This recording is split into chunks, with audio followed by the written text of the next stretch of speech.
গরম ভাতের সাথে বেগুন দিয়ে নিমপাতা ভাজা থাকলে আমি এক থালা ভাত নিমেষেই শেষ করে দিই।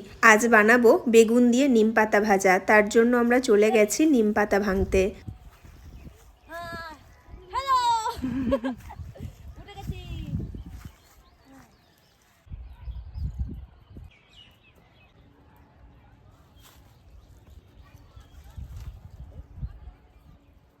গাছে যে উঠেছে ওর নাম হচ্ছে রানী। ওকে আপনারা ভিডিওতে মাঝে মাঝেই দেখে থাকবেন। ও ভিডিওতে তেমন একটা আসে না, কারণ ভিডিওর পেছনে অনেক শক্তিশালী কাজগুলো করতে হয়, সেটা ওই করে।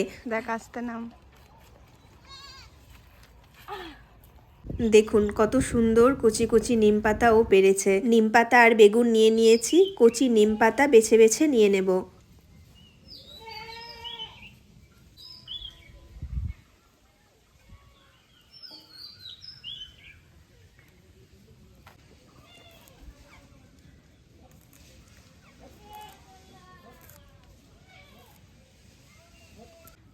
নিম পাতা বাছা হয়ে গেছে, এবারে বেগুন ছোট ছোট করে কেটে নেব।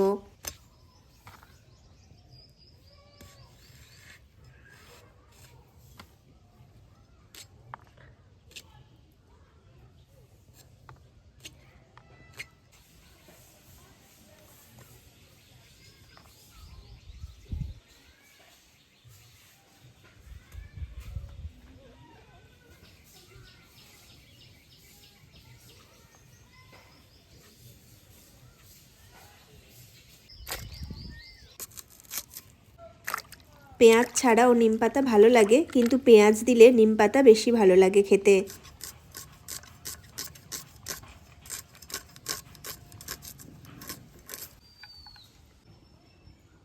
কড়াই গরম করে দিয়ে দেব সর্ষের তেল, লঙ্কা আর নিম পাতা।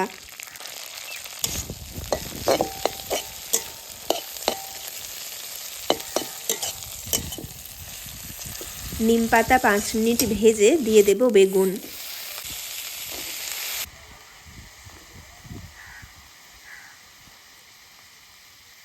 বেগুন দিয়ে মাঝারি আঁচে ঢেকে ঢেকে রান্না করব, যেন বেগুন ভালোভাবে সেদ্ধ হয়ে যায়। এরপর দিয়ে দেব হলুদ আর লবণ।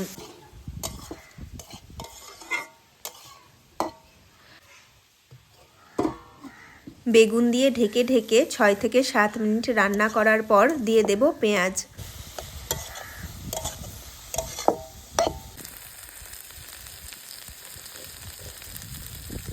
নিম পাতা ভাজা হয়ে গেছে, এবারে একটা বাটিতে তুলে নেব।